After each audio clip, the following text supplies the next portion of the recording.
नमस्कार, मी रियान द रियाज किचन मराठीमध्ये तुमचं पुन्हा एकदा मनापासून खूप खूप स्वागत आहे. आज आपण अचूक प्रमाणामध्ये काळे जामून कसे बनवायचे ते दाखवणार आहे. नेहमीप्रमाणे रेसिपी खूप साधी आणि सोपी आहे.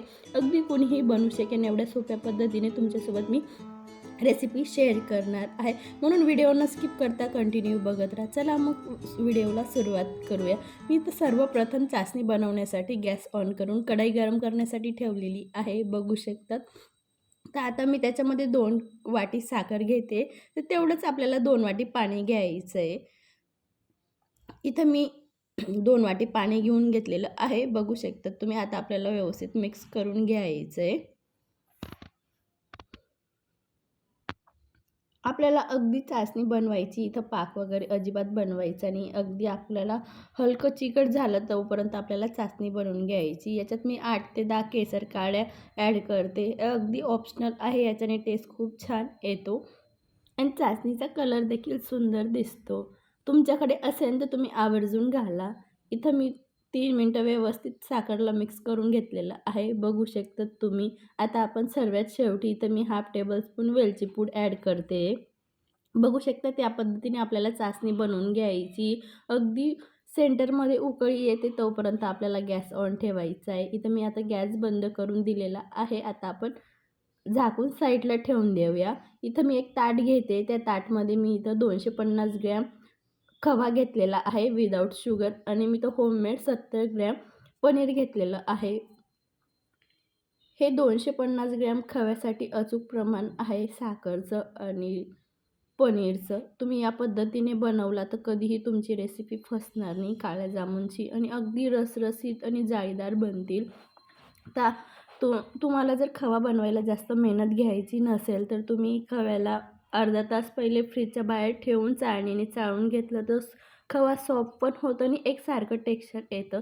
मी बघू शकतात अगदी दाणे दाणे आहेत खव्यामध्ये, तर याला जास्त टाईम असं तळव्याने मळावं लागेल आणि याच्याने खूप छान पद्धतीने गुलाबजाम होतील. सुरुवातीला खवा हार्ड होता. जसं-जसं आपली हाताची उष्णता लागते तसं-तसं खव्याचं टेक्स्चर सॉफ्ट होतं आणि अगदी फ्लफी होतं. बघू शकतात तुम्ही व्हिडिओमध्ये दाखवल्याप्रमाणे. याच्यात आपण अजून काहीही वापर नाही केलेला आहे, तरी पण खूप एकसारखं डो पण मळला जातोय आणि हाताला पण खूप सॉफ्ट लागतंय. तुम्हाला व्हिडिओमध्ये दिसतच असेल. तर आपल्याला हाताच्या तळव्याने व्यवस्थित मळून घ्यायचे 6 ते 7 मिनिटासाठी. इथं मी एका वाटीमध्ये 4 टेबलस्पून मैदा घेतलेला आहे. मी इथं पूर्ण एक सोबत वापर नाही करणार आहे. मी इथं आत्ता 3 टेबलस्पून मैदा ॲड केलेला आहे. आपल्याला अजून परत व्यवस्थित मळून घ्यायचं आहे. अगदी आपल्याला हाताला समजतच असेल की याच्याने गुलाबजाम वळले जाणार की नाही वळले जाणार. या पद्धतीने आपल्याला व्यवस्थित मळून घ्यायचं आहे. गुलाबजाम बनवताना जराही क्रॅक वगैरे पडता कामा नये. या पद्धतीने आपल्याला खव्याला व्यवस्थित तळव्याने मॅश करून घ्यायचं आहे. बघू शकतात खूप छान पद्धतीने तो गुलाबजाम बनवून तयार झालेला आहे. पण मी 1 टेबलस्पून राहिलेला मैदा पण ॲड केलेला आहे आणि इथं मी पाव टेबलस्पून इथं मी बेकिंग पावडर वापर करते. आता परत आपल्याला व्यवस्थित मिक्स करून घ्यायचं आहे. मला टोटल पनीरला आणि खव्याला मळायला 12 ते 15 मिनिटं लागलेले आहेत. बघू शकता त्या पद्धतीने आपल्याला व्यवस्थित डो मळून घ्यायचं आहे. जर तुम्ही या खव्याला आणि पनीरला खूप छान पद्धतीने तळव्याने छान मॅश केलं तर अजिबात तुमचे गुलाबजाम फाटणार वगैरे नाही. तेलामध्ये जराही क्रॅक वगैरे पडणार नाही आणि एकदम सॉफ्ट, स्पंजी आणि जाळीदार बनतील. इथं बघू शकता डो मळून तयार झालेलं आहे. आता आपण एक-एक करून गुलाबजाम वळून घेऊया.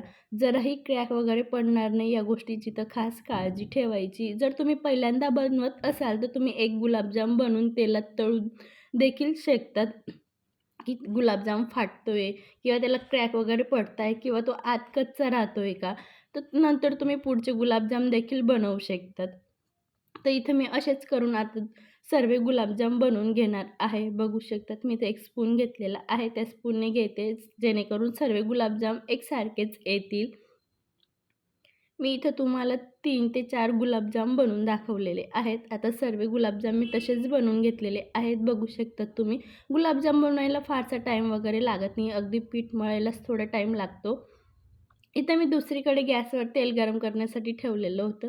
तेल हलकं गरम ठेवायचं आहे. जास्त थंड पण नाही, जास्त गरम पण नाही ठेवायचं आहे. अगदी मिडियम टेक्स्चर पाहिजे तेलाचं.